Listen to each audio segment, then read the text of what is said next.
kesempatan untuk boleh memuji dan membesarkan nama Tuhan kita. Tuhan Yesus yang sungguh baik dan sangat baik. Mari kita mau tinggikan, kita mau agungkan Dia.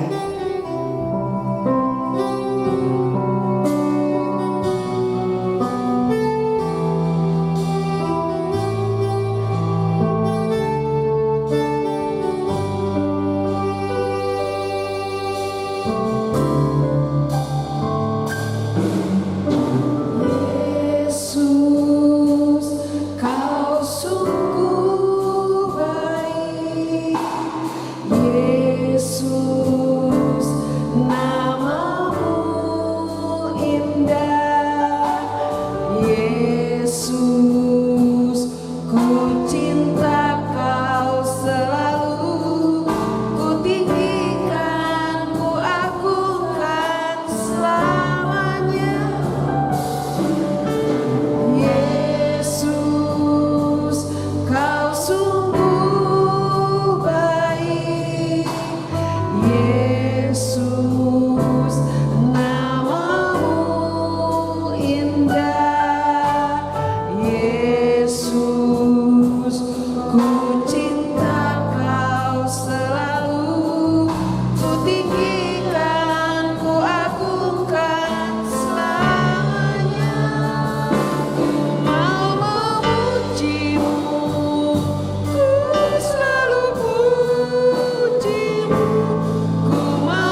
amat baik buat kami Tuhan. Kami boleh mengalami hidup disertai oleh Engkau, hidup dipelihara oleh Tuhan. Kami tidak pernah kekurangan sesuatu apapun. Kami percaya Tuhan, biarlah setiap mulut kami, hati kami senantiasa memuji dan menyembah Engkau. Tiada yang dapat kami lakukan untuk membalas kasih-Mu Tuhan, selain menaikkan pujian dan sembah kami Tuhan. Karena itu Tuhan, biarlah kami hari ini, pagi ini, boleh datang ke hadirat-Mu Tuhan, membawa setiap pujian kami, sembah kami, bagi hormat kemuliaan nama-Mu Tuhan. Terima kasih Bapa, kami percaya Tuhan, Engkau hadir di tengah-tengah kami, memberkati setiap kami yang hadir. Dan kami percaya kebaktian kami pada hari ini Engkau berkati Tuhan, sehingga setiap kami yang sakit boleh disembuhkan, setiap kami yang letih lesu boleh dikuatkan, setiap kami yang sedang mengalami masalah boleh diberikan jalan keluar yang terbaik daripada Engkau.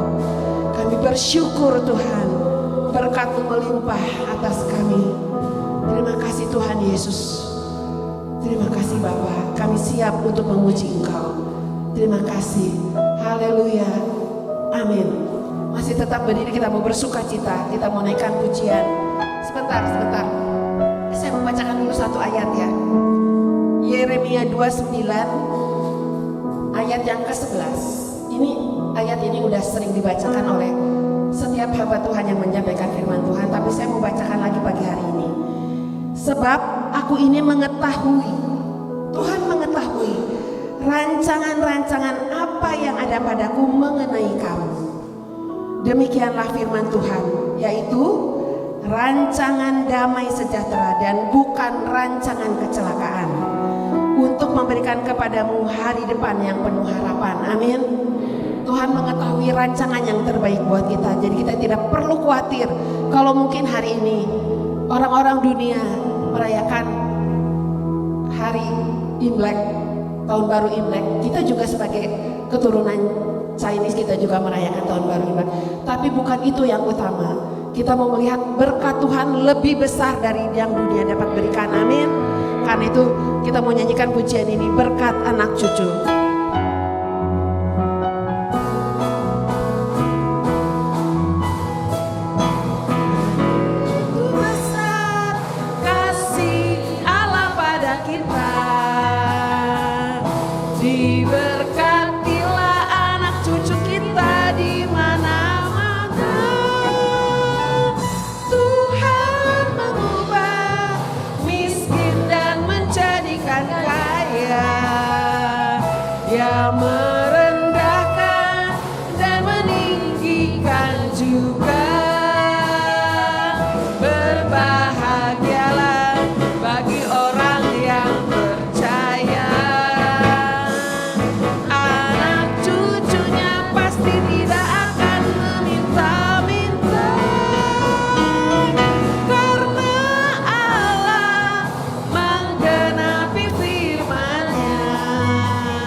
Tiada yang mustahil bagi orang percaya.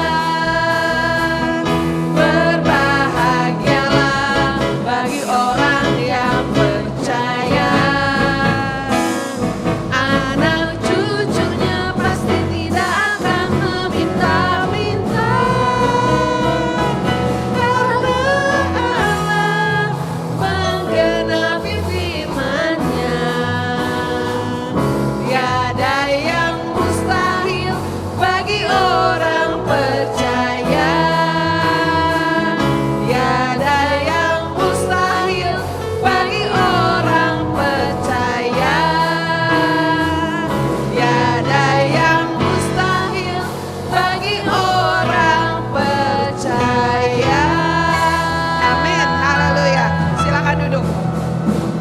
Ya, kalau kita percaya, Tuhan pasti akan menggenapi firman-Nya. Jadi bagian kita hanya percaya Tuhan adalah kekuatan dan mazmur kita.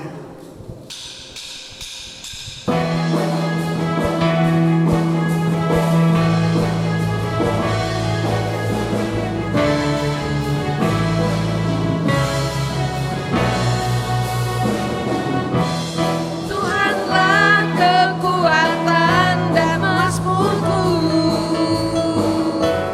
Dia gunung batu dan keselamatanku. Hanya padamu hatiku percaya. Kaulah menara dan kota perlindungan.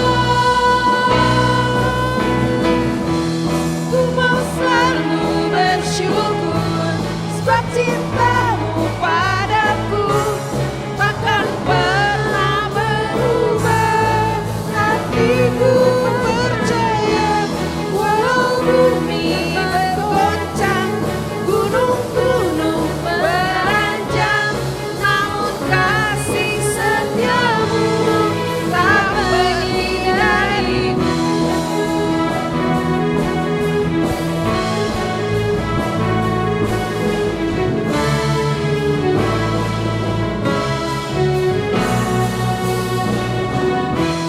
Tuhanlah kekuatan dan mazmurku. Dia gunung batu dan keselamatanku. Hanya padamu hatiku percaya. Kaulah menara dan kota perlindungan. Ku mau selalu bersyukur sebab cintamu padaku takkan pernah berubah. Hatiku percaya walau bumi bergoncang, gunung-gunung beranjak, namun kasih setiamu tak pergi dariku. Ku mau selalu bersyukur sebab cintamu padaku takkan pernah berubah.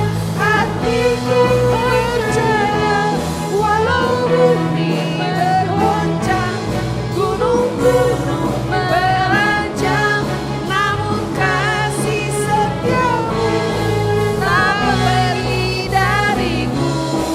Kasih setiamu tak pergi dariku. Kasih setiamu tak pergi dariku.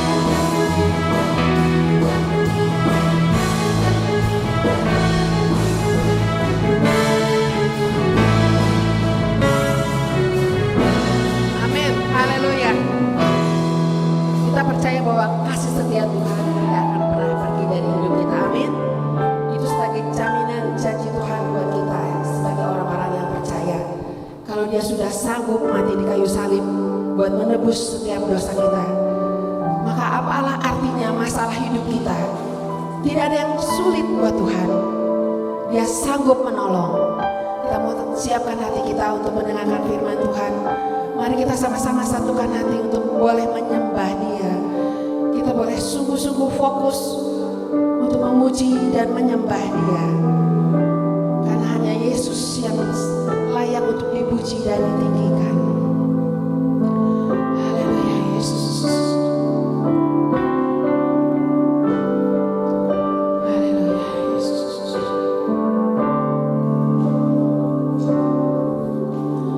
Dalamnya kasih-Mu Bapa, terlebih dari segalanya, pengorbanan yang termulia selamatkanku.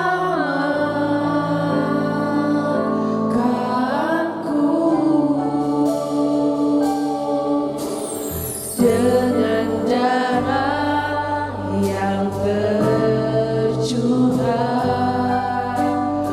ampuniku atas dosa. Ku bersujud kepadamu, oh Yesusku. Engkau ku sembah, Kau yang terindah. Pulihkanku dengan darah-Mu. Engkau ku sembah, Bapa mulia. Seumur hidupku ku mau menyembah-Mu.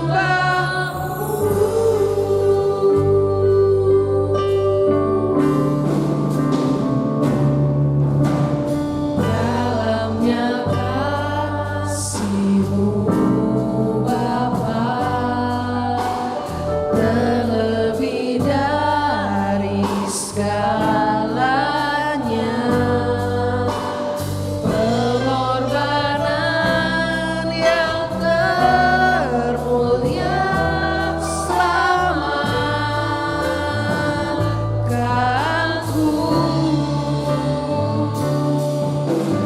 Dengan darah yang tercurah,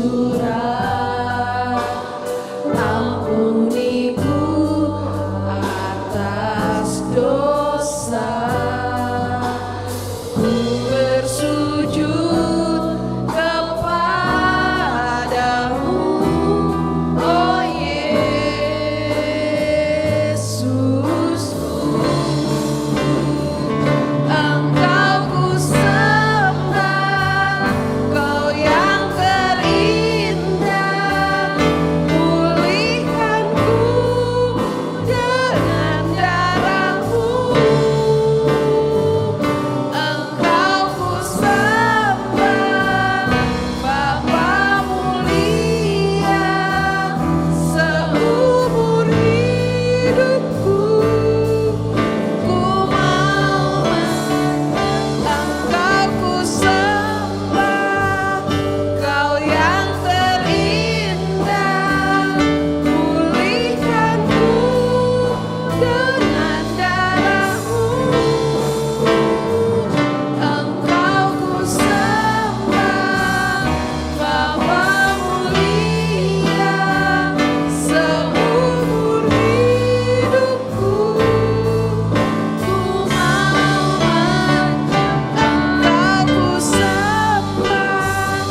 Bapa, di dalam nama Tuhan Yesus kami mengucap syukur pada pagi hari ini Kau memberi kesempatan kami kembali untuk beribadah kepadamu. Sementara sebagian orang begitu sulit bahkan untuk mengadakan satu kali kebaktian ketika Natal, tetapi kami diberikan limpah oleh Tuhan, setiap minggu kami bisa beribadah kepadamu.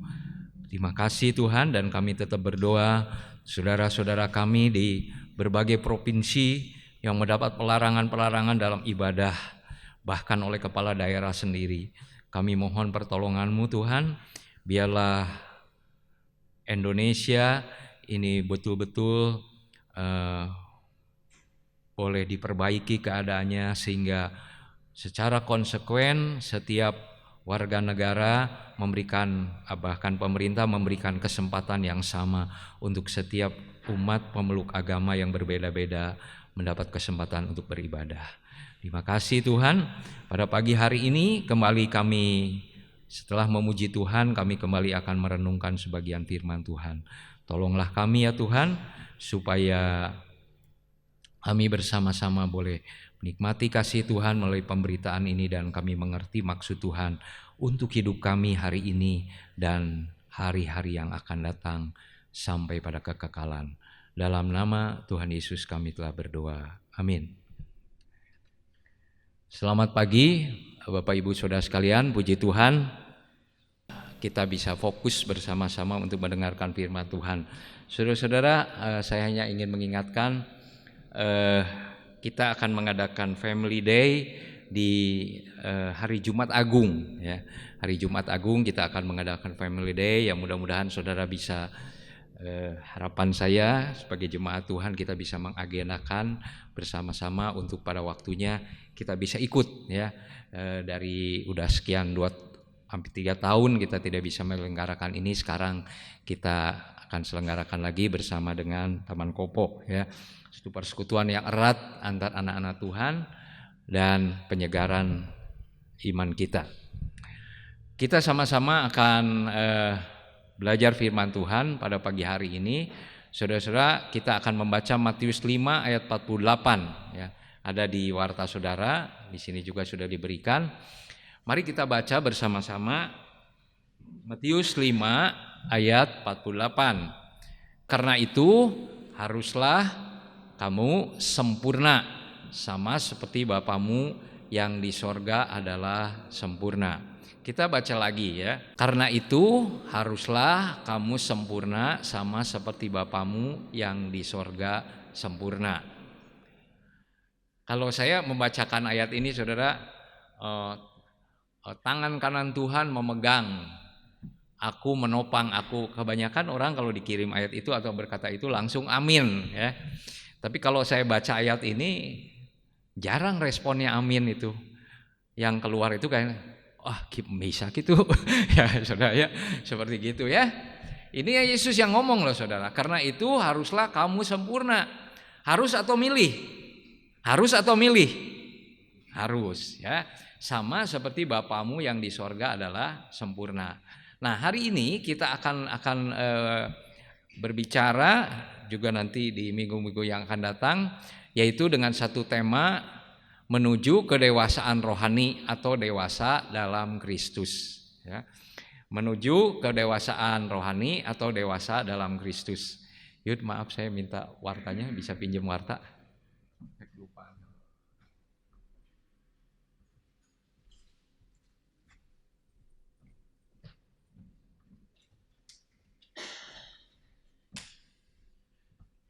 Kita akan baca lagi saudara-saudara di berikutnya, 2 ayat berikutnya. Sebab semua orang yang dipilihnya dari semula, mereka juga ditentukannya dari semula untuk menjadi serupa dengan gambaran anaknya. Tadi sempurna seperti Bapa. Sekarang Roma 8 ayat 9, dipilih dari semula, ditentukan dari semula untuk menjadi serupa dengan gambaran anaknya. Siapa anak Bapa itu? Yaitu Yesus Kristus. supaya ia anaknya itu menjadi yang sulung di antara banyak saudara. Jadi urang teh dulur-dulurna Yesus gitu maksudnya ya. Dia yang sulung. Nah, Tuhan teh mau kita dipilih, diselamatkan, dididik oleh Tuhan supaya hidupnya benar sesuai dengan kehendaknya. Bukan supaya kaya raya, bukan supaya hidupnya nggak ada persoalan, bukan, supaya kita sempurna seperti Bapa, supaya makin hari itu kita makin seperti Yesus. Itu loh tujuan hidup kita. Ya. Kemudian dikatakan di sini Titus 2 ayat 12, Ia atau Allah mendidik kita supaya kita meninggalkan kefasikan dan keinginan-keinginan duniawi, dan supaya kita hidup bijaksana, adil, dan beribadah di dalam dunia yang sekarang ini. Ya. Jadi Allah itu mendidik kita, bukan ngasuh kita ya. Bapak Gembala Sidang seringkali mendefinisikan beda mengasuh dengan mendidik. Kalau mengasuh itu menceri kumaha di hayang permen belikan permen, hayang es krim nu penting teu ceurik gitu ya. Tapi kalau mendidik biar nangis juga tetap dididik saudara ya, itu bedanya ya. Kalau saudara bisa memahami ini, hidup Kristen kita bisa bertumbuh ya. Nah, saya bacakan di sini. Sebagian orang Kristen target hidupnya hanya sebatas keluar dari persoalan atau dapat solusi. Sedangkan persoalan itu anges-anges saudara. Minggu ini ada persoalan, minggu depan ada persoalan lagi, minggu depannya juga ada persoalan lagi ya. Ke gereja targetnya dengar firman Tuhan supaya dapat solusi ya. Udah solusi nanti minggu depan, makanya ya seringkali kadang-kadang kita hanya berpikir pemulihan kesehatan, pemulihan ekonomi. Pulih, setelah pulih itu harus diteruskan perjalanan itu menjadi serupa dengan Kristus ya. Kalau kita mandek hanya pada solusi pemulihan, hidup Kristen kita nggak ada tujuan saudara ya, hanya dipotong-potong aja gitu. Selesai, puji Tuhan, saya udah ada persoalannya sudah diselesaikan, ada solusinya dari Tuhan. Minggu depan, bulan depan ada persoalan lagi, cari solusi lagi saudara ya. Nah kemudian yang berikutnya kan kalau ditanya apa yang paling penting di dalam hidup ini, banyak orang itu menjawab nu penting mah sehat ya. Kalau kitab 1 Yohanes itu mengatakan gini, sehat-sehat dan baik-baik dalam segala sesuatu. Saudara mau nggak sehat-sehat dan baik-baik dalam segala sesuatu? Keluarganya baik-baik, hubungan antar orang tua dengan anak baik-baik ya, sehat ya. Ini mah saudara kadang-kadang suami istri ngomong nu hiji karek ngomong saeutik jol istrinya teh menjergap gitu saudara, ciga ngegel gitu ya. Atau sebaliknya saudara, istrinya ngomong biasa aja, suaminya teh jol nyereng gitu, seperti gitu. Itu kan enggak sehat itu keluarga seperti itu. Saudara enak gitu kalau ngomong sedikit disereng-sereng gitu, enak gitu. Enggak ya?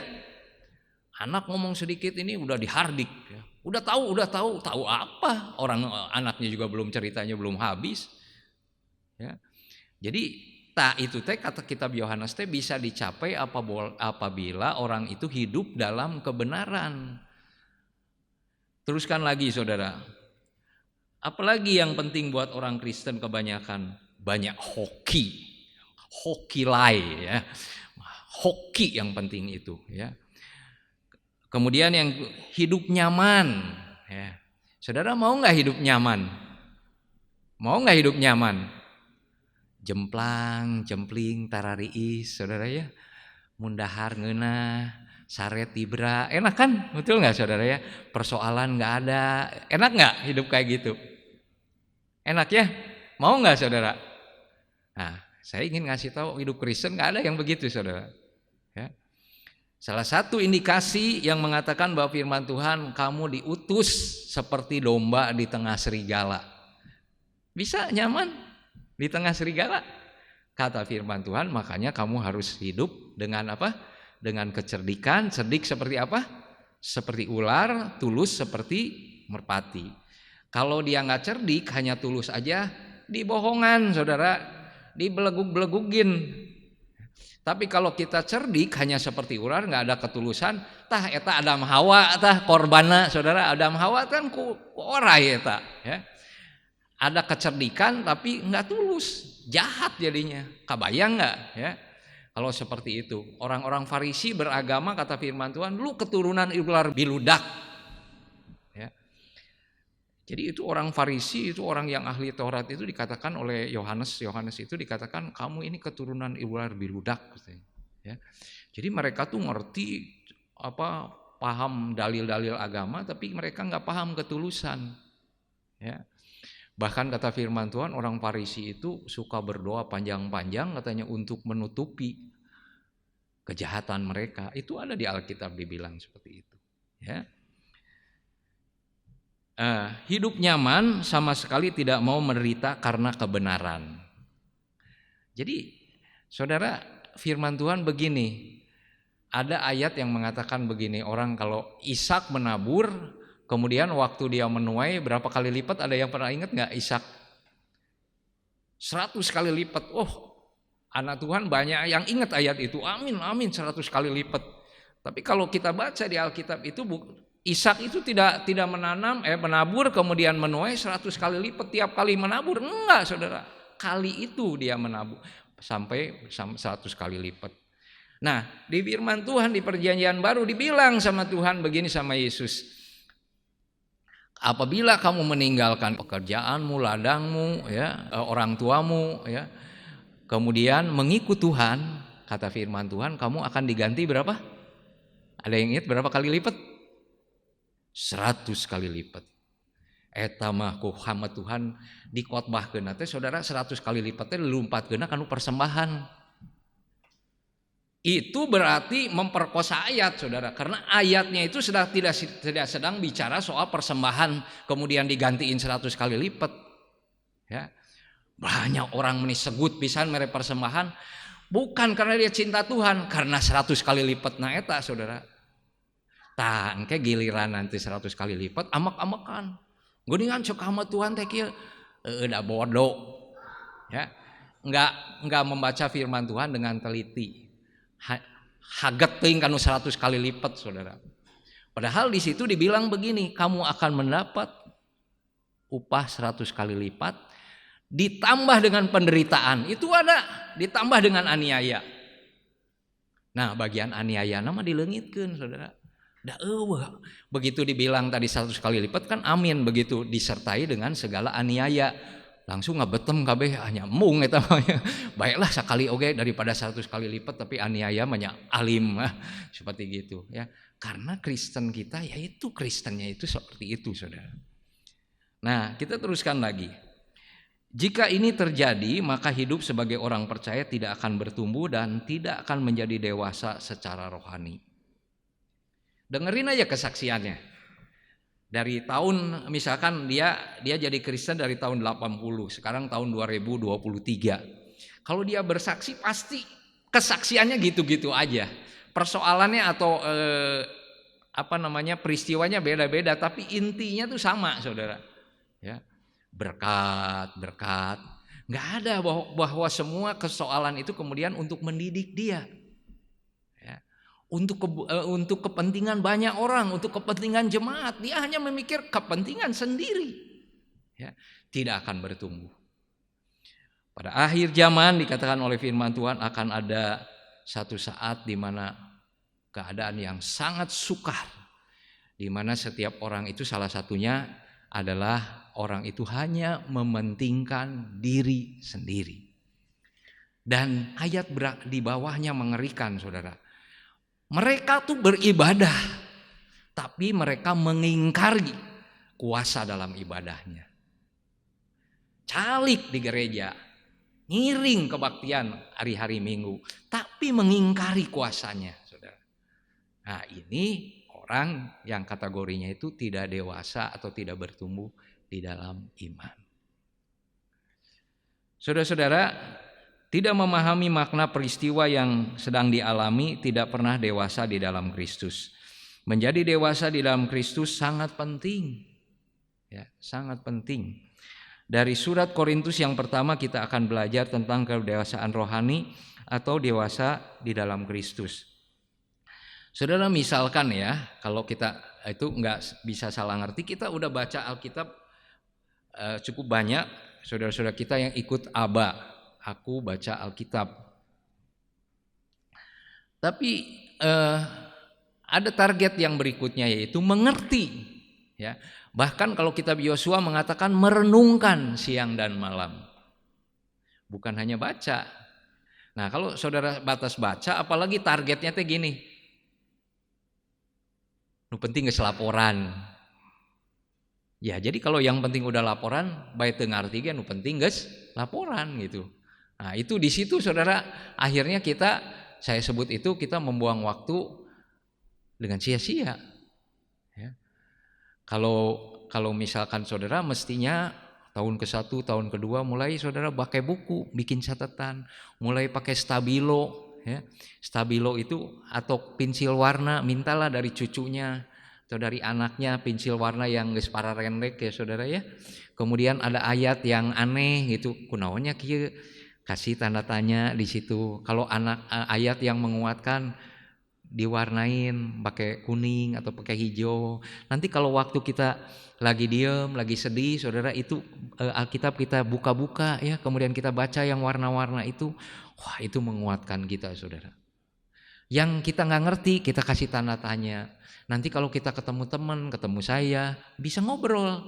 Ini teh apa maksudnya? Ada orang yang begini, teu ngarti bae, teu ngarti ge lah. Nu penting geus maca. Ya kita dari tahun ke tahun nggak akan ada kemajuan. Dari nggak baca jadi baca itu kemajuan. Tapi kalau kita pengen bertumbuh harus sampai ngerti. Supaya kita memahami aplikasi dalam kehidupan kita. Kalau enggak ya sebatas baca saja ya. Saudara, misalkan peristiwa Yusuf ya. Yusuf itu kan dijual. Minggu kemarin Pak Leri bicara soal Yusuf juga. Yusuf itu dijual, dibenci di tengah keluarganya oleh koko-kokonya, itu sangat tidak disukai ya. Tapi dia adalah anak yang dimanja oleh papahnya dan dia punya mamah itu 4 ya. Mamah asli dia dan mamah yang lainnya 3 ya. Dan keluarga Yakub ini ya bukan keluarga ideal, maksudnya keluarga yang bahagia, yang kata sebagian orang tuh yang bisa adil kepada semua istrinya. Enggak begitu ternyata saudara ya. Nah waktu Yusuf ini kemudian kan dia dibuang, asalnya mau dibunuh, tapi kemudian dijual kemudian jadi hamba, jadi budak di Potifar, di keluarga Potifar, kemudian difitnah oleh istri Potifar, kemudian masuk ke penjara di Mesir ya. Kemudian akhirnya dia jadi penguasa yang kedua. Sebagian orang menceritakan ini fokusnya itu keberhasilan Yusuf. Tapi kalau saudara baca Alkitab ini, apa yang diomong Yusuf waktu terakhir ketemu dengan keluarganya, waktu kakak-kakaknya ini minta maaf? Yusuf ini bilang begini, aku disuruh oleh Tuhan untuk mendahului kamu. Aku datang ke sini untuk supaya bisa memeliharakan bangsa ini. Jadi fokusnya itu bukan Yusuf sekarang jadi raja kedua, bukan itu saudara. Tapi apa tujuan Yusuf itu ada di kedudukan itu? Nah banyak orang Kristen saudara berpikir itu dari dulu penderita, sekarang punya rumah, punya mobil dan seterusnya. Terus apa? Apa yang digenapi dari hidup ini? Dari hidupnya itu apa yang digenapi untuk kemuliaan nama Tuhan? Enggak ada saudara. Nah cerita Alkitab juga kalau kita hanya baca seperti itu dan kemudian diambillah sama orang-orang yang sifat pemikirannya duniawi, Alkitab ini jadi duniawi. Semua diarahkannya kepada harta, diarahkannya itu kepada keberhasilan jasmani. Gak ada. Bersedia menderita, bersedia menanggung salib bersama dengan Tuhan. Kurang banget saudara. Makanya begitu nanti ada kesulitan, 3 bulan teka gereja, kunaon, susah. Geus doa ku Tuhan teu didenge, teuing Tuhan teh aya atau eueuh. Nah, lompatna teh kanu kitu saudara. Ya. Saudara, Ayub, nah kita lihat peristiwa Ayub. Ayub itu waktu peristiwa pertama dia kehilangan 10 anaknya meninggal semua dan kemudian hartanya habis semua. Komen yang pertama keluar dari mulut Yusuf itu begini, mulut Ayub itu begini komennya. Tuhan yang memberi, Tuhan yang mengambil, terpujilah nama Tuhan. Lah sekarang satu anak saja meninggal, saudara, bisa anti Tuhan dia. Artinya Ayub ini mengatakan begini di bagian akhir. Dulu aku mengenal Tuhan itu dari kata orang. Tapi Ayub ini menurut saya dia dapat sumber orang itu ngomong benar kepada dia. Tapi memang belum lengkap. Tetapi apa yang diomong kepada Ayub ini benar. Kenapa? Karena ketika reaksi seluruh harta kekayaannya habis dan 10 anaknya meninggal, bahkan istrinya menyebutkan dia suruh mengutuk Allah dan kemudian mati, Ayub itu tidak menjadi marah-marah. Ya. Jangan naon ngilu Tuhan teh. Mana Tuhan teh? Enggak ada begitu, saudara. Ya. Sebagian orang Kristen hanya menganggap Tuhan itu pemenuh keinginan kita. Ya. Pengen ini minta kasih, pengen ini minta kasih. Ya. Sesungguhnya tidak seperti itu, saudara. Tuhan Yesus Allah kita adalah gembala kita. Dia membawa kita ke air yang tenang. Dia membawa kita ke rumput yang hijau. Tetapi sekali waktu dia akan bawa kita kemana, saudara? Lembah kekelaman. Lembah kekelaman Paroek, Tariis, Eueuh jelema. Nah, disitulah kata Tuhan, tetapi tongkat dan gadaku ini yang akan menghiburkan. Di ayat bagian akhir Mazmur pasal 23 dikatakan, di depan musuhmu aku menyediakan hidangan bagimu. Luar biasa itu, saudara. Kristen kita harus levelnya naik seperti itu, saudara. Kalau satu saat saudara menderita, saudara bisa berkata seperti ini, kalau saya menderita karena kebenaran, saya bersedia Tuhan, kuatkan saya. Kalau saya menderita supaya bisa dapat jiwa untuk Tuhan, saya bersedia Tuhan. Ya. Rasul Paulus itu digebugin, saudara, ya, masukin penjara, dirantai. Udah gitu ada gempa bumi. Udah ada gempa bumi, kemudian rantai lepas semua. Mau naik lompat gampang. Ya. Nah, kemudian kepala penjara turun kan. Waktu kepala penjara turun itu mau bunuh diri karena lihat, wah kabur ya mah tahanan. Taruhannya nyawa dia, jadi dia mau bunuh diri. Tapi waktu itu Rasul Paulus ngelihat, stop, saya nggak tahu ya dia bisa melihat betul-betul ngelihat gini karena gelap pasti itu kan. Tetapi dalam hikmat Allah dia kemudian berkata, stop, jangan celakakan dirimu. Aku masih ada di sini. Dan pada waktu itu kemudian kepala penjara itu dengan tergopoh-gopoh karena dia takut ya, dia oh ternyata masih ada. Pada akhirnya saudara, dia berkata gini, kepala penjara itu, saudara-saudara, apa yang harus kami perbuat? Kemudian Rasul Paulus berkata, percayalah kepada Yesus, engkau akan selamat, engkau dan seluruh keluargamu. Dia kumpulkan seluruh keluarganya, kerabatnya. Kemudian Paulus menginjil dan kemudian apa yang terjadi, saudara? Mereka semua dibaptis setelah selesai itu. Paulus mengalami seperti itu. Kenapa dia sampai di penjara berulang-ulang, dikirim sebagai tahanan ke tempat-tempat menemui kaisar, menemui gubernur, saudara? Karena kerinduan Paulus itu dia berkata begini, supaya pada akhirnya engkau menjadi sama seperti aku, menjadi orang yang percaya. Teruskan lagi, saudara. Kita akan melihat satu jemaat yang direview oleh Rasul Paulus ya. Oleh Rasul Paulus itu adalah jemaat Korintus. Kita akan membaca nanti di kitab Korintus, kemudian hal yang paralel kita baca di kitab Ibrani ya. Hal-hal yang baik dari jemaat Korintus. Aku senantiasa mengucap syukur kepada Allah, ini 1 Korintus 1 ayat 4 sampai 9. Aku senantiasa mengucap syukur kepada Allahku karena kamu atas kasih karunia Allah yang dianugerahnya kepada kamu dalam Kristus Yesus, kasih karunia ya. Sebab di dalam Dia kamu telah menjadi kaya dalam segala hal. Kaya dalam segala hal. Dalam segala macam perkataan, jadi kaya dalam segala hal, dalam maksudnya itu kaya dalam segala macam perkataan, segala macam pengetahuan, sesuai dengan kesaksian tentang Kristus yang telah diteguhkan di antara kamu. Ini jemaat Korintus. Demikianlah kamu tidak kekurangan dalam suatu karunia pun. Waduh, ini jemaat luar biasa ya. Sementara kamu menantikan penyataan Tuhan kita Yesus Kristus.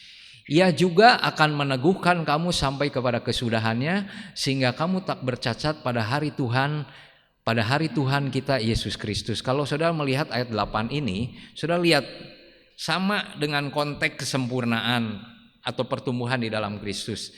Jadi Tuhan itu menyelamatkan kita, saudara, ini tujuan akhirnya. Ia juga akan meneguhkan kamu sampai kepada kesudahannya, maksudnya sampai kita nanti tilar dunia ya, sampai maut ya. Sehingga kamu tak bercacat pada hari Tuhan kita Yesus Kristus. Jadi Tuhan itu memperjuangkan kita dengan segala hal yang ada dalam Alkitab ini sebagai bagian firman yang berkuasa itu, saudara, memperjuangkan apa? Memperjuangkan supaya kalau pada hari Tuhan Yesus Kristus kita di hadapannya itu tidak bercacat atau sempurna, sama aja, saudara. Bisa gitu. Ya kalau saudara mengaminkan ayat lain, kenapa ayat ini nggak diaminkan? Kan sama-sama firman Tuhan juga. Ya. Allah yang memanggil kamu kepada persekutuan dengan anaknya Yesus Kristus, Tuhan kita adalah setia. Dia memulai yang baik dalam hidup kita, dia akan menyelesaikannya sampai akhir. Kita teruskan lagi, saudara. Sekarang apa koreksinya? Apa teguran Rasul Paulus kepada jemaat di Korintus? Ini begini, saudara. Dikatakan 1 Korintus 1 ayat 10.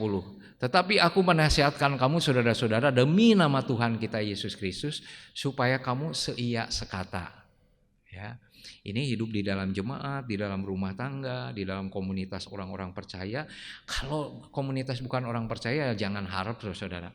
Tapi kalau saudara dikaruniakan oleh Tuhan kesempatan menjadi atasan, ya, itu ada kesempatan kita mempersatukan. Tapi kalau kita sama-sama karyawan, sama-sama staf gitu ya, sulit sekali ini, ya. Kecuali ya kita sadar ya, seia sekata dengan saudara yang sama-sama Kristen aja susah, saudara. Ya. Kenapa Kristen sampai hari ini begitu banyak gereja tapi jumlah umatnya nggak beranjak terlalu banyak, saudara, khususnya Indonesia? Karena beda pendapat sedikit bikin gereja sendiri, saudara. Nah ini kita lihat ini, ya. Dan jangan ada perpecahan di antara kamu, tetapi sebaliknya supaya kamu erat bersatu dan sehati dan sepikir. Kalau saudara melihat erat bersatu, sehati, sepikir, ingat nggak di jemaat mana ini ada? Kan kalau ini mah nasihat Rasul Paulus kepada Korintus, hendaklah kamu sehati sepikir. Tapi ada jemaat yang sudah seperti ini. Ingat nggak jemaat di mana? Di Yerusalem, saudara, waktu awal pertobatan 3.000 jiwa itu kan dikatakan mereka sehati sepikir, kata firman Tuhan. Jadi jemaat Yerusalem itu sehati sepikir. Bahkan menyebutkan milik mereka itu bukan milik mereka sendiri, tetapi kepunyaan bersama. Wah, luar biasa, saudara. Ya. Tetapi jemaat Korintus ini bukan, saudara. Nu urang nu maneh gitu. Ya. Tong saling ganggu. Ya. Jadi tetapi sebaliknya supaya kamu erat bersatu dan sehati sepikir. Sebab saudara-saudaraku, aku telah diberitakan oleh orang-orang dari keluarga Klu tentang kamu bahwa ada perselisihan di antara kamu. Yang dimaksud perselisihan ini di ayat 12. Bukan perselisihan karena duit, bukan, saudara ya. Yang aku maksudkan ialah bahwa kamu masing-masing berkata aku dari golongan Apolos, atau aku dari golongan Paulus, atau aku dari golongan Apolos, atau aku dari golongan Kefas, aku dari golongan Kristus. Jadi di jemaat itu udah ada empat partai. Dan lieur nanti saling bersaing lagi, saudara. Ya, kita kadang-kadang ada kelompok-kelompok yang kelompok Paulus, kelompok apa nggak jadi masalah. Tapi bukan seperti ini maksudnya itu. Ya. Nah jadi saudara-saudara, jemaat yang begitu luar biasa itu bisa begini, ya, bisa tadi kan tidak kekurangan satu karunia pun, tapi dia kurang apa? Kurang prakteknya, saudara, sebagai tubuh Kristus. Makanya 1 Korintus menerangkan tubuh Kristus, 1 Korintus juga menerangkan soal perjamuan kudus, 1 1 Korintus juga menerangkan soal apa? Karunia-karunia, dan mana karunia yang diutamakan. Kemudian bagaimana pelaksanaan teknisnya waktu orang itu melakukan karunia-karunia itu. Karena ini jemaat Korintus itu butuh seperti itu. Jadi saudara lihat, kalau saudara dilihat di Alkitab misalkan keluarga Ishak itu dekat sama siapa? Sama Esau. Kalau Ribka dekat sama Yakub ya. Itu keluarga ada dua pihak, ada pihak mama, ada pihak papa. Akhirnya si anaknya yang menderita. Ya kan? Terpisah sekian tahun antara Yakub dan Esau ya. Bapaknya senang makan, kemudian mencoba istrinya itu untuk mempengaruhi, untuk menipu. Bahkan istrinya ngajarin si bungsu ini untuk nipu bapaknya. Itu teh keluarga orang apa saudara? Kata firman Tuhan itu mereka itu apa? Orang beriman bukan? Ya. Jadi kita itu memang harus bertumbuh. Kita itu nggak cukup Kristen saja, beriman saja saudara. Harus ada tanggung jawab kita. Yaitu kita bersedia atau ingin bertumbuh. Bertumbuhnya ke arah mana? Bukan kekayaanmu lebih banyak, bukan engkau lebih pintar, tetapi supaya engkau lebih serupa dengan Kristus. Itu arah pertumbuhan kita. Supaya makin hari kecacatan kita makin gak ada. Supaya kelak kalau ketemu dengan Tuhan, kita tidak ada cacatnya di hadapan Tuhan. Kita teruskan lagi saudara. Apalagi koreksi dari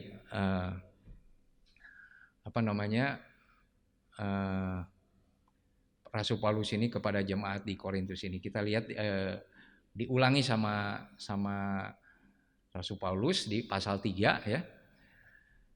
Dan aku saudara-saudara pada waktu itu tidak dapat berbicara dengan kamu seperti dengan manusia rohani. Jadi saudara lihat nih ya, manusia rohani ya. Tetapi hanya dengan manusia duniawi yang belum dewasa dalam Kristus. Jadi kalau kita lihat di sini nanti ada ringkasannya ya. Jadi yang namanya kalau bukan manusia rohani itu namanya manusia duniawi. Manusia duniawi itu manusia yang belum dewasa dalam Kristus. Ya. Saudara, dikatakan sekali lagi pada waktu itu, maksudnya waktu Paulus, kalau saudara lihat di kitab Kisah Rasul ya, bagaimana Rasul Paulus itu merintis jemaat di Korintus. Saudara bisa lihat bagaimana dia merintis. Nah, dia itu bicara ngomongnya pada waktu itu, waktu saya ketemu dengan kamu ya, awal-awal mereka pertobatan. Saya belum bisa bicara tentang kerohanian. Saudara, manusia rohani itu bukan merohanikan segala sesuatu. Ya. Manusia rohani itu mengerti makna rohani dalam setiap firman Tuhan untuk hidupnya dan hidup bersama di tengah jemaat. Nah, dikatakan oleh firman Tuhan, susulah yang kuberikan kepadamu, bukanlah makanan keras, sebab kamu belum dapat menerimanya dan sekarang pun kamu belum dapat menerimanya. Jadi saudara, dulu kata Paulus, aku belum bisa ngomong kepada kamu tentang hal yang rohani. Nah, sekarang dia kirim surat, udah beberapa tahun berselang, saudara. Sekarang pun kamu belum dapat menerimanya. Artinya jemaat Korintus bagaimana? Tidak ada pertumbuhan. Karunianya cukup, kaya dalam segala pengetahuan, dalam arti kaya dalam perkataan, kaya dalam segala pengetahuan, tahu ini, tahu itu. Tapi saudara, dikatakan mereka tuh nggak dewasa di dalam Kristus. Ya, saudara, kalau anak kecil yang saya ingat nih waktu itu, ini cucunya Dede ya. Waktu itu pas saya kunjung ke sana tuh nangis. Salah satu antisipasi dari omanya atau orang tuanya kalau dia nangis itu seringkali yang paling mudah apa saudara antisipasinya? Dikasih apa? Dikasih susu. Dikasih susu ya, dikasih susu. Nah itu umurnya waktu itu ya baru berapa bulan, mungkin belum 3 bulan. Madat gitu saudara, beri susu. Ya. Jangan diberi comro gitu ya, yang comro gitu ya, itu orang tuanya ada maehan budakna berarti ya. Susulah kuberikan kepadamu bukanlah makanan keras, sebab kamu belum dapat menerimanya. Jadi memang saudara lamun can bisa makan makanan keras, diberi makanan keras, nyeri beteng saudaranya, nyeri beteng. Tapi kalau dikasih orang udah harusnya makan makanan keras, kemudian tetap dikasih susu, gimana saudara? Stunting, stunting saudara ya. Pertumbuhannya itu enggak memenuhi seperti, kan biasanya beratnya diukur, tingginya diukur ya.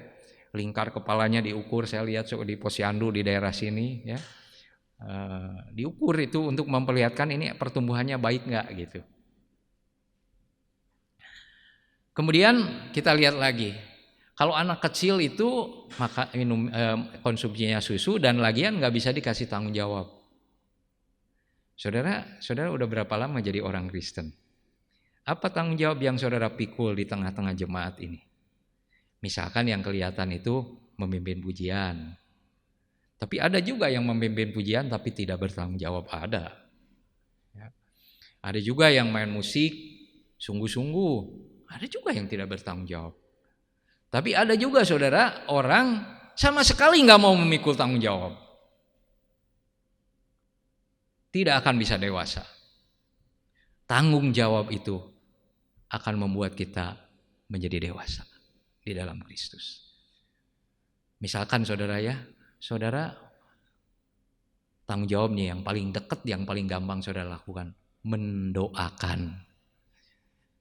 Apakah saudara suka mendoakan teman gerejanya ya, yang duduk tukangan, yang duduk hareupeun ya encan kabeh lah, encan bisa aya waktuna, tapi mulai mendoakan.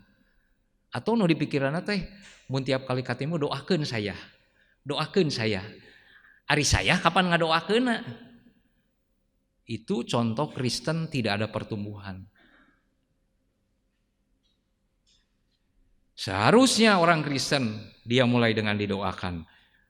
Hari-hari selanjutnya dia mendoakan. Karena tahu didoakan itu menjadikan orang besar hati. Tong sieun ku urang didoakeun. Aku berdoa setiap hari bagi kamu. Berdoa. Nah kalau kini cuma minta doa, permintaan doa, Anda pernah mendoakan orang lain. Berarti saudara gak bisa bertumbuh dengan dewasa.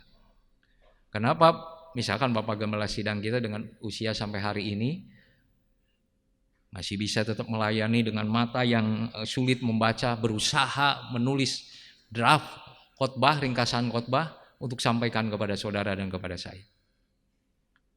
Kenapa bisa kuat dalam keadaan sakit tetap bisa datang? Itu karena tanggung jawab saudara.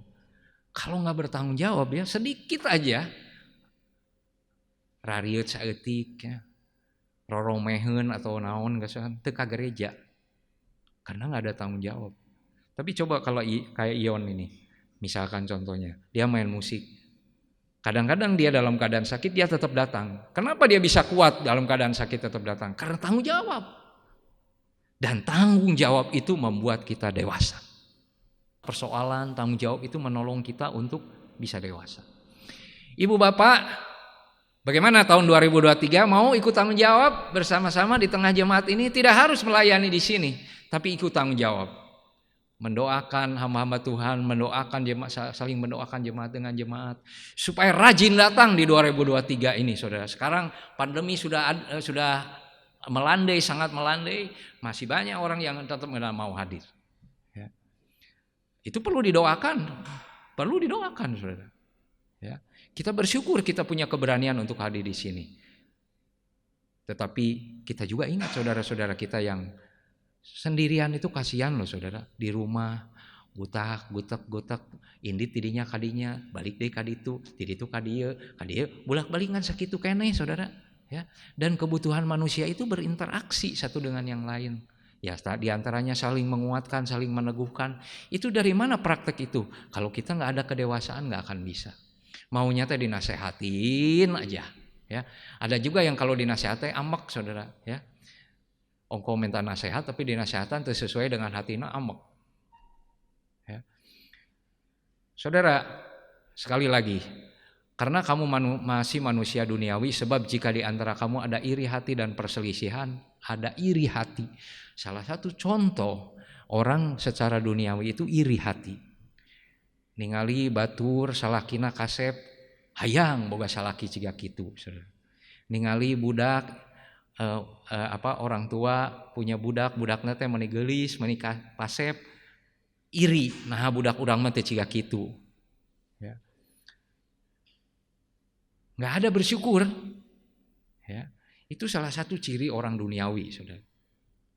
Tak biasana lamun nu iri kieu mah, saudara-saudara, kalau lamun kaelehkeun teh osok jadi julid gitu. Ya. Misalkan dia kan ngerasa bangga nih, oh saya mau begini. Udah gitu teh nggak berapa lama kan di atas gunung katanya ada langit ya saudara ya.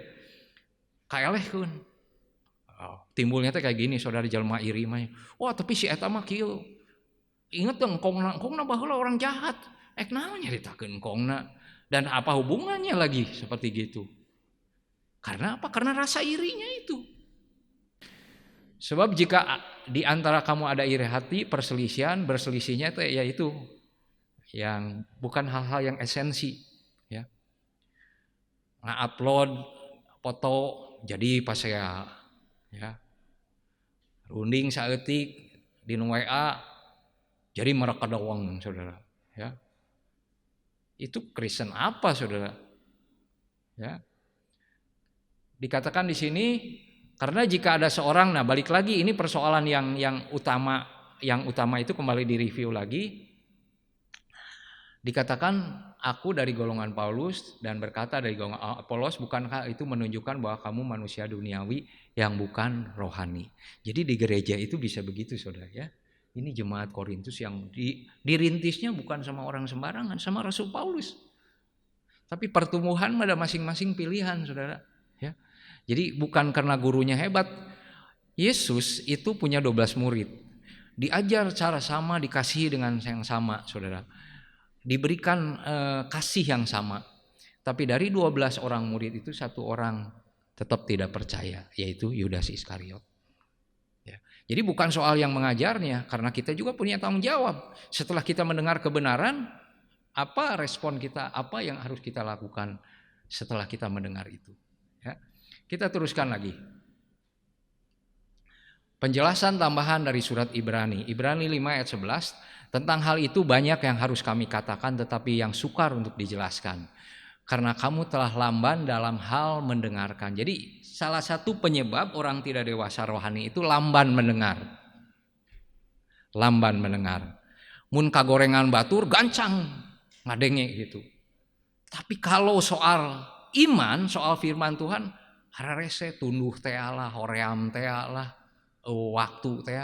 Tapi kalau ngagosip, loba waktu, saudara. Ya, itu lamban dalam mendengar itu.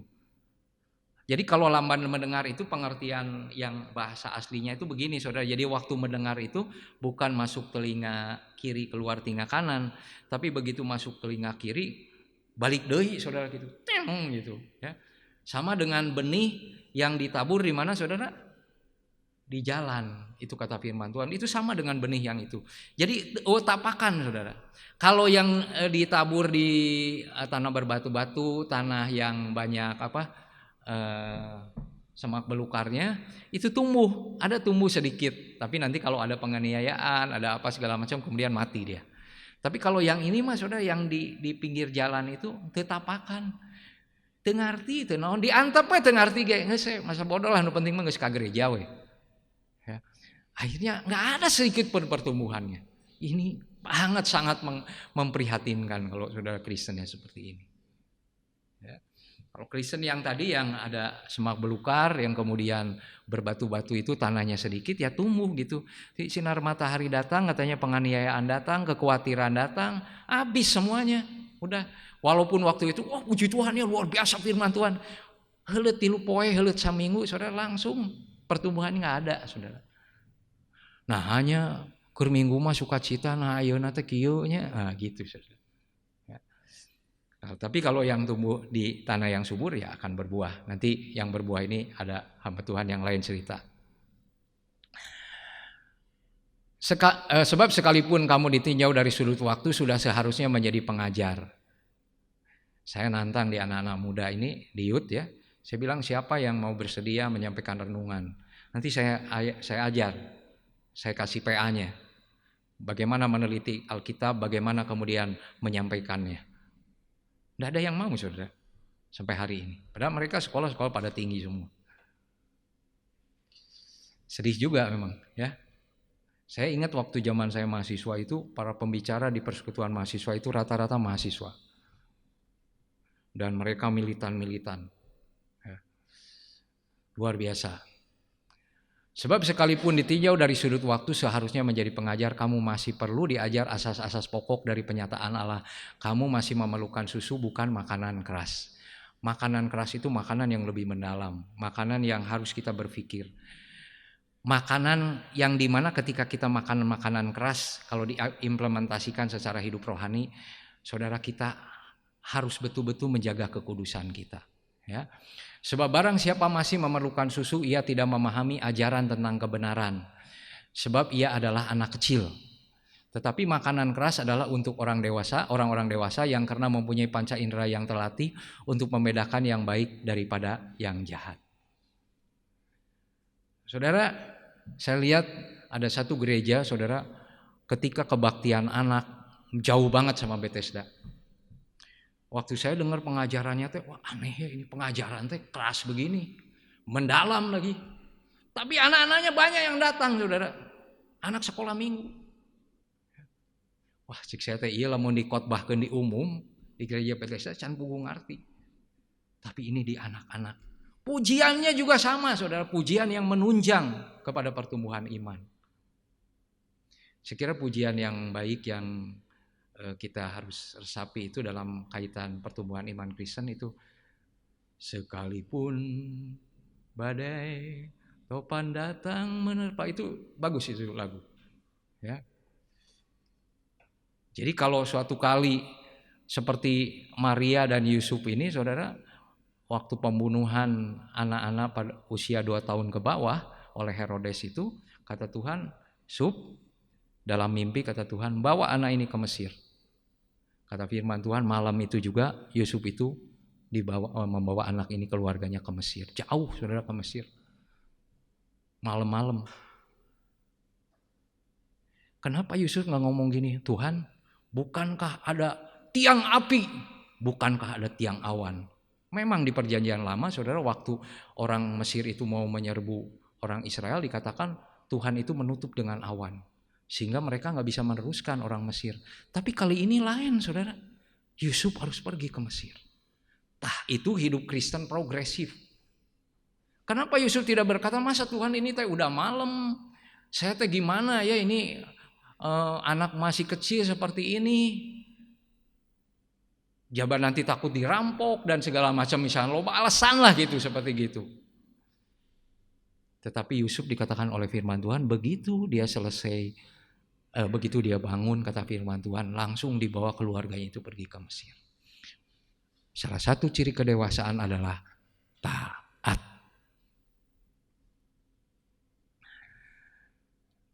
Kita teruskan lagi. Nah, saudara-saudara, kita lihat ringkasannya di sini ya, secara singkat. Manusia duniawi belum dewasa dalam Kristus. Sebelah kanan, dewasa dalam Kristus atau manusia rohani, tadi ditulis 1 Korintus 3 ayat 1. Cirinya manusia duniawi, perselisihan, perpecahan, iri hati. Ya. Kalau dewasa dalam Kristus, seia sekata, erat bersatu, sehati sepikir. Ya. Hidup secara manusiawi, ya. Hidup secara rohani. Kalau orang capek, kemudian pengen beristirahat, itu manusiawi. Betul nggak, saudara? Ya, manusiawi. Tapi kalau saudara udah kerja, capek, kemudian karena saudara tahu tanggung jawab berdoa buat orang lain, saudara tetap berlutut, saudara tetap duduk untuk berdoa sekalipun saudara dalam keadaan capek, itu yang dimaksudkan hidup secara rohani. Diberikan susu, masih harus diajar penyataan pokok wahyu Allah. Diberikan makanan keras kalau yang sudah dewasa dan saatnya mengajar. Saudara, sekarang saya tanya, berapa lama saudara sudah jadi Kristen? Pernahkah saudara mengajar teman kerja? Pernahkah saudara mengajar keponakan? Pernahkah saudara mengajar cucu tentang kebenaran firman Tuhan? Pernah enggak? Pernah enggak, saudara? Ya. Kan udah saatnya mengajar. Kalau konteksnya itu mengajar kan bukan harus mengajar khotbah di depan sini gitu di gereja, tapi kan banyak orang yang nggak ngerti. Saudara, salah satu kebijaksanaan pemerintah adalah pendidikan, supaya mereka tuh berpikir gini, dengan pendidikan itu untuk mensirnakan atau untuk menghilangkan kemiskinan, karena dengan pendidikan itu dia ngerti nggak kumuh, hidupnya nggak kumuh gitu, seperti gitu. Kemudian dia ngerti juga bagaimana caranya menata kehidupan karena ada pendidikan. Nah juga demikian juga Kristen, secara rohani kita itu harus dididik ya. Ajaran yang termasuk kategori susu, dasar pertobatan, perbuatan-perbuatan yang sia-sia, dasar kepercayaan kepada Allah. Kalau misalkan sekarang saudara udah Kristen cukup lama, saudara masih bertanya begini, kadukun teh menang teu? Aduh, nggak ada pertumbuhan pisan itu mas saudara. Ari korupsi seeutik wae teu nanaon menang teu? Da teu kanyahoan. Berarti saudara nggak ada pertumbuhan itu. Masih harus diletakkan dasar-dasar pertobatan lagi. Kemudian pembaptisan, penumpangan tangan. Ada orang masih berdebat tumpang tangannya bagaimana, 2 jari, 3 jari di atas nempel atau nggak nempel, di depan dahi atau di belakang, di pelipis atau di mana, atau di awakna atau apa ya. Ya ada orang yang masih memperdebatkan kayak gitu saudara. Ya. Tentang kebangkitan orang mati, hukuman kekal, ya kan itu dasar-dasar kekristenan. Yohanes 3 ayat 16, Roma 3 ayat 24 itu dasar kekristenan semua saudara. Ya. Makanan keras, Ibrani 5 ayat 13, makanan keras yang dimaksud adalah pengajaran-pengajaran yang lebih dalam yang membawa kepada kekudusan hidup, mempersiapkan diri menghadapi berbagai situasi. Nah, para pemimpin pujian, kita harus menyiapkan juga pujian yang mengarahkan supaya jemaat ini didorong untuk apa? Untuk bertumbuh. Ya. Saudara percaya nggak bahwa kalau kita ada persoalan pasti ada jalan keluar? Percaya nggak? Ada nyanyiannya, ada jalan keluar untuk masalahku, untuk masalahmu, untuk masalah kita semua. Ada lagi nyanyian yang menurut saya nggak boleh dinyanyikan terus menerus itu, ya. Kayak ada Sabtu sobatku yang setia, tak pernah ia tinggalkan diriku. Amin nggak saudara? Immanuel ya, Immanuel.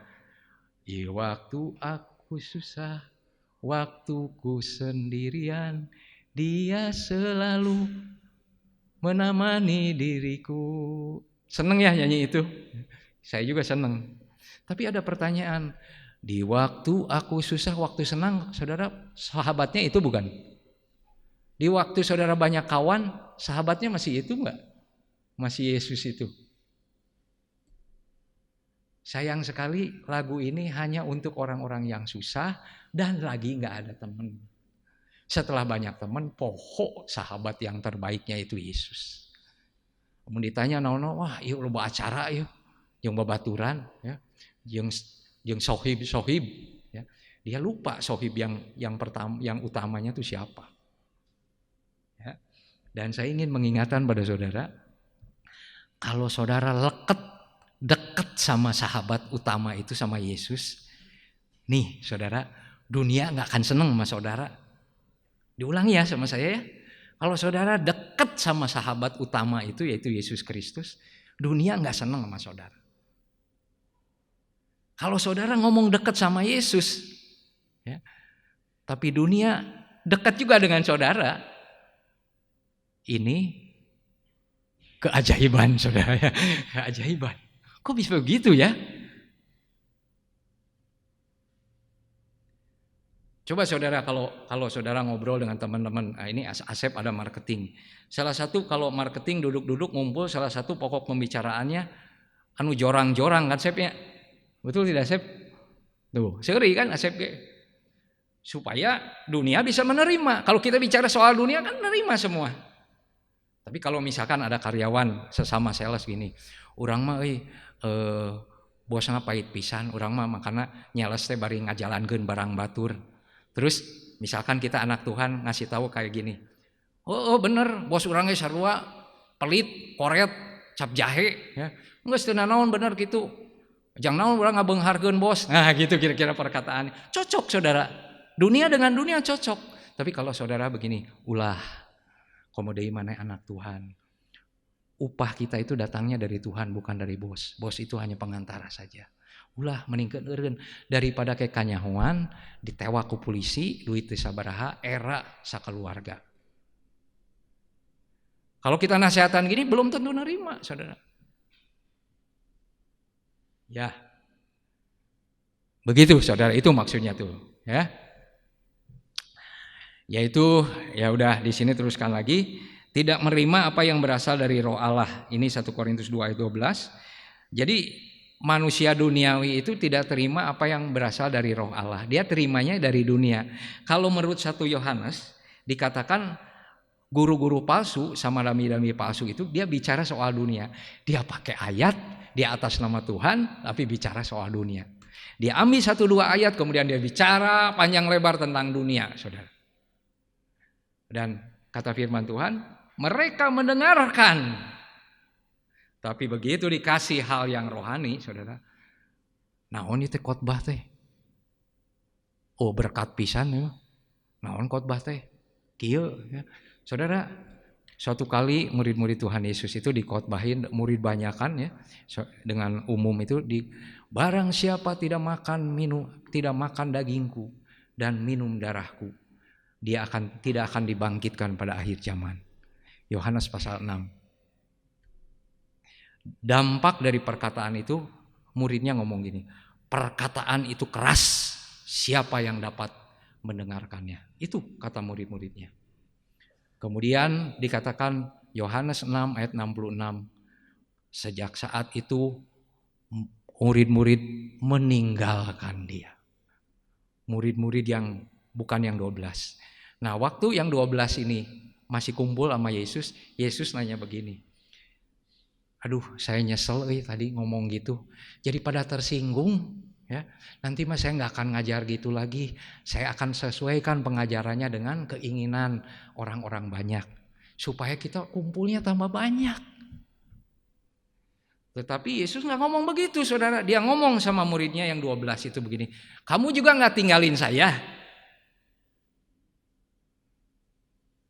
Tetapi murid yang 12 ini berkata begini, kepada siapa kami harus pergi? Bukankah engkau Mesias Juru Selamat? Dia tahu mau pergi kemana. Yesus itu jawaban buat hidup dia, sekalipun mereka masih dalam kelemahan. Jadi saudara, mari di tahun 2023 ini kita mengarahkan satu untuk dewasa secara rohani. Saya nggak ngerti setiap kita pertumbuhannya sampai mana, tapi inginlah, rindulah supaya saudara itu menjadi dewasa di dalam Tuhan. Ya. Sekarang terakhir, pertumbuhan bisa mandek. Perhatikan kata waktu itu, tadi kita udah baca waktu itu dan sekarang pun. Kita lihat di sini 1 Korintus 3 ayat 1, dan aku saudara-saudara pada waktu itu tidak dapat berbicara kepada kamu. Kemudian ayat 2, dan sekarang pun kamu belum dapat menerimanya. Jadi artinya mandek ya, pertumbuhannya mandek. Kemudian penyebabnya apa? Tentang hal itu banyak yang harus kami katakan, tetapi sukar untuk dijelaskan karena kamu telah lamban dalam hal mendengarkan. Ayo saudara, ini solusinya, dengerin firman Tuhan. Kalau saudara perlu membaca Alkitab dengan bersuara supaya dengar telinganya. Ya. Kalau kita lihat di YouTube, cari YouTube yang mungkin bukan gereja Bethesda, cari YouTube yang bukan hanya menyenangkan kita, tapi YouTube yang menyadarkan kesalahan kita. Cari khotbah-khotbah yang mengkoreksi hidup kita. Kan Tuhan pengen supaya kita tidak bercacat. Ya. Jadi kalau kita bercacat itu dikoreksi, senang saudara. Ya. Terima kasih kepada Tuhan. Teruskan lagi. Kita teruskan lagi di ayat yang berikutnya. Penyebab tidak ada pertumbuhan adalah lamban mendengar, tadi udah diberitahukan. Kemudian solusinya Kisah 17 ayat 11 ya. Kisah 17 ayat 11 dikatakan demikian. Orang-orang Yahudi di kota itu lebih baik hatinya daripada orang-orang Yahudi di Tesalonika. Lebih baiknya tuh kan ini ada jemaat di kota lain, ada jemaat di Tesalonika. Rasul Paulus bilang bahwa itu lebih baik ya, bahwa di Tesalonika itu lebih baik, bukan persembahannya lebih gede, bukan saudara ya. Lebih baik yang dimaksudnya ini, karena mereka menerima firman itu dengan segala kerelaan hati. Nah, saya waktu ini menyampaikan firman Tuhan tidak menutup kemungkinan saudara menolak apa yang saya katakan, tidak menerima, menolak gitu. Ya, eta mah pendeta nu bisa kitu mah, urang mah mau bisa. Ya. Justru saudara, ujung tombak gereja itu bukan di pendeta sebetulnya. Dalam hal praktek, di mana karena saudara ada di tengah-tengah antar karyawan, di tengah-tengah bisnis saudara. Di dalam sejarah penyebaran agama, saudara, salah satu penyebaran agama yang cukup baik dan kemudian mempengaruhi bangsa-bangsa itu adalah melalui pedagang. Kemudian memang ada misi-misi yang datang ke Indonesia, tapi agama Hindu misalnya disebarkan melalui pedagang dari India. Ya. Agama Kristen dari bahkan dari penjajah sendiri datang ke sini. Yang kemudian ada misionari yang datang ke sini. Jadi nggak selalu di mimbar-mimbar gereja, saudara, tetapi di kehidupan sehari-hari, di pasar, ya, di tempat arisan, ya, di mana-mana orang bisa menyampaikan ini. Dan setiap hari mereka menyelidiki kitab suci untuk mengetahui. Setiap hari, saudara, mereka menyelidiki kitab suci untuk mengetahui apakah semuanya itu benar demikian.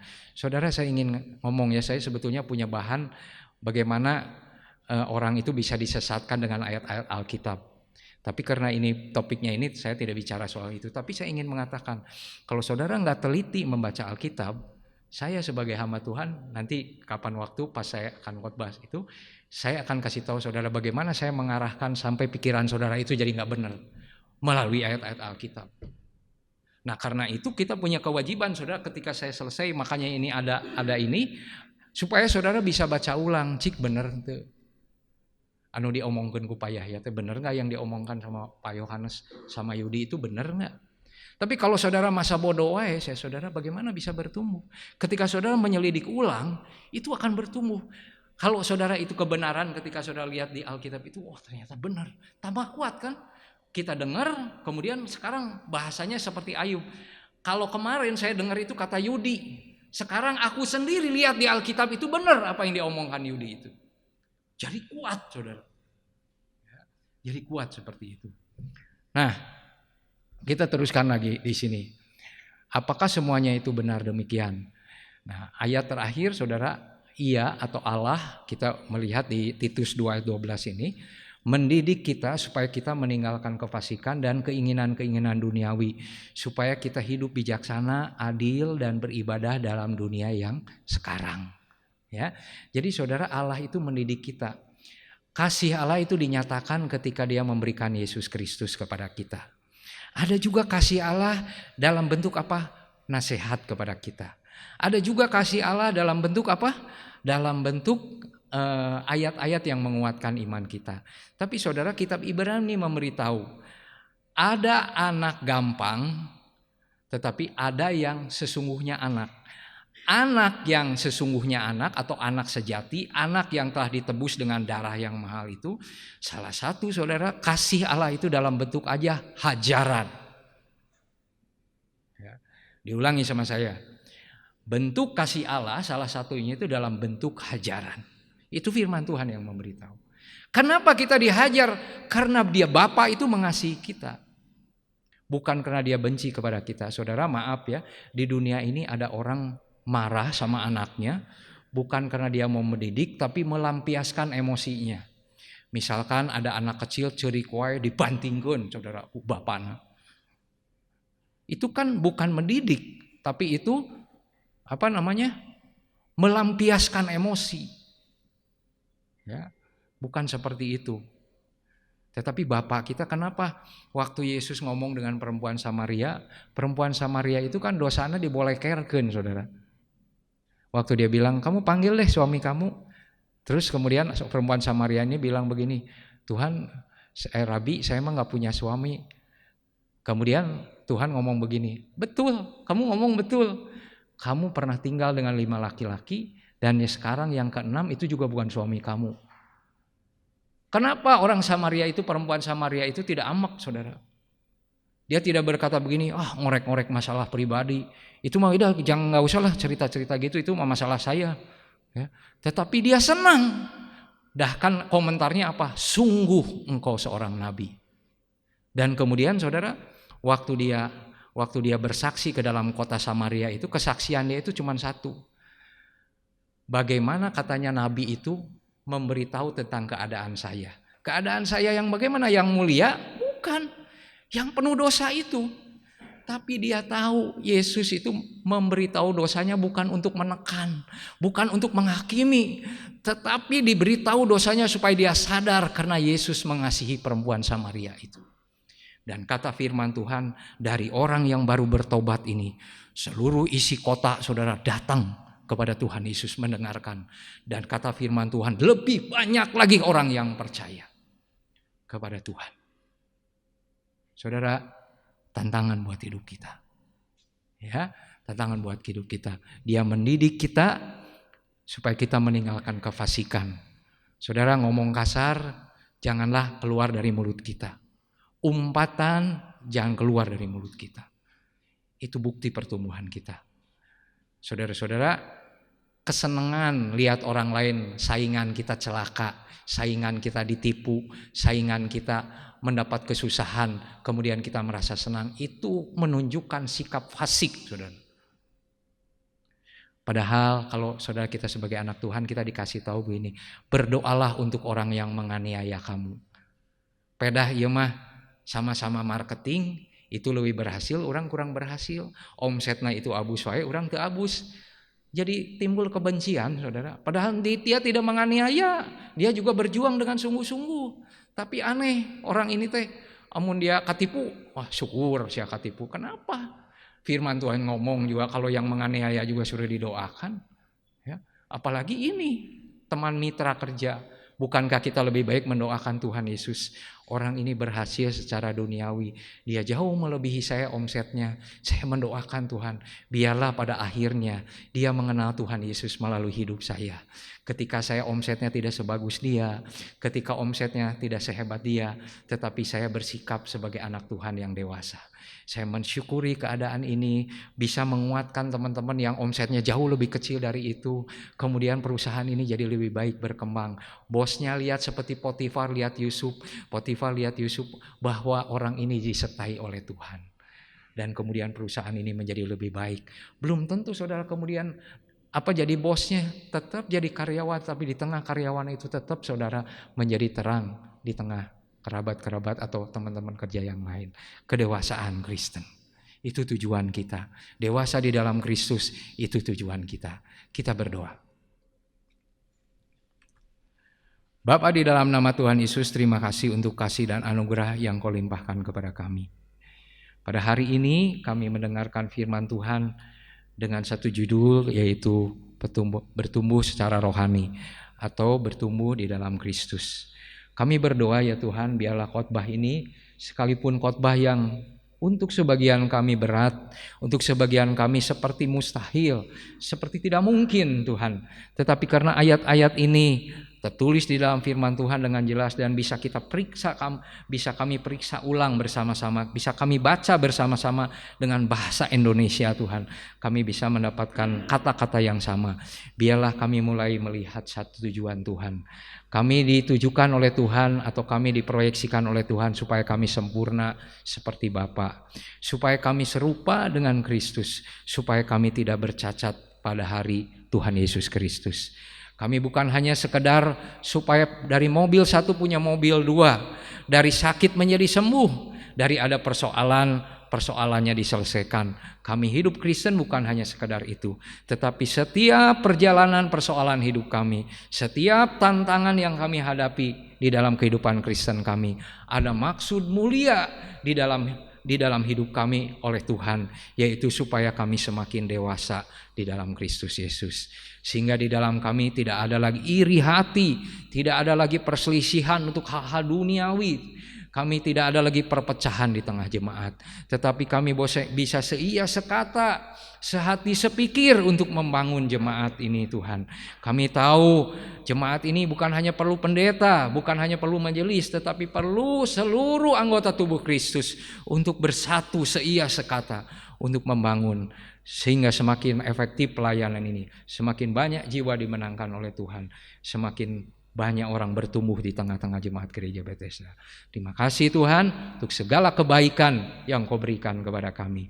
Biarlah kami mengetahui ini. Kami mulai menyelidiki firman Tuhan dengan sungguh-sungguh. Di tengah-tengah kesibukan, kami mulai mendaftarkan satu kesibukan kami, yaitu menyelidiki firman Tuhan. Sehingga menyelidiki firman Tuhan bukan karena ada waktu, tetapi kami menyelidiki firman Tuhan karena menyediakan waktu, sehingga kami berangsur-angsur menjadi lebih dewasa di dalam Engkau, merespon segala sesuatu sebagai orang yang dewasa, merespon segala sesuatu dengan kebenaran, sehingga nama Tuhan yang hidup dipermuliakan. Terima kasih Tuhan. Kami tetap berdoa apabila ada di antara kami yang sedang hadir saat ini atau juga yang tidak hadir, sedang dirundung kemalangan, diterpa dengan kesusahan, kami mohon tetap pertolongan dari Tuhan.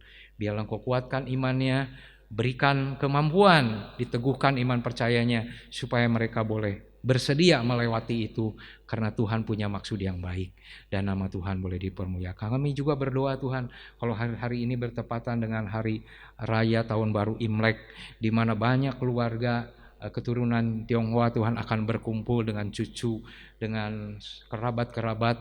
Tuhan Yesus, kami berdoa, biarlah kalau ada di antara kami berkumpul di tengah-tengah mereka, kami adalah terang di tengah mereka. Biarlah kami bukan hanya meributkan masalah apa yang secara umum selama ini dibicarakan. Kami mulai berbicara soal satu hal, yaitu keselamatan yang dari Tuhan. Saudara-saudara kami mungkin lebih kaya dari kami, mereka pendidikannya lebih tinggi dari kami, bahkan mereka lebih tua dari kami. Tetapi kami tahu setiap orang butuh Yesus Kristus.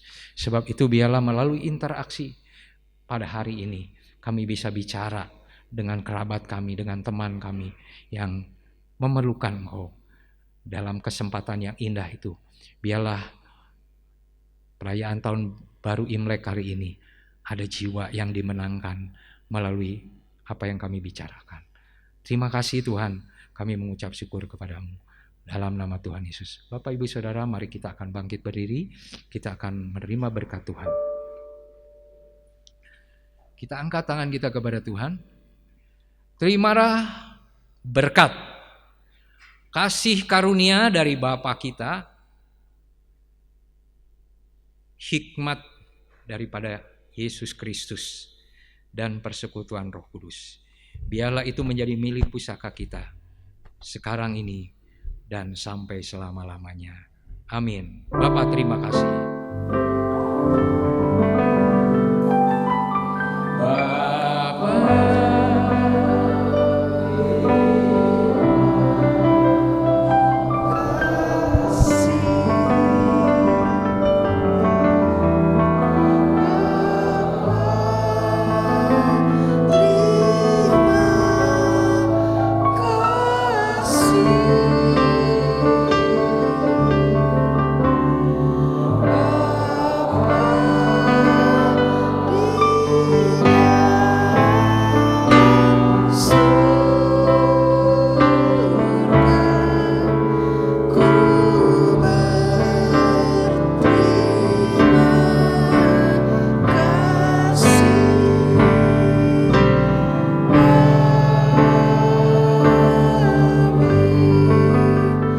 Selamat pulang, Tuhan Yesus memberkati.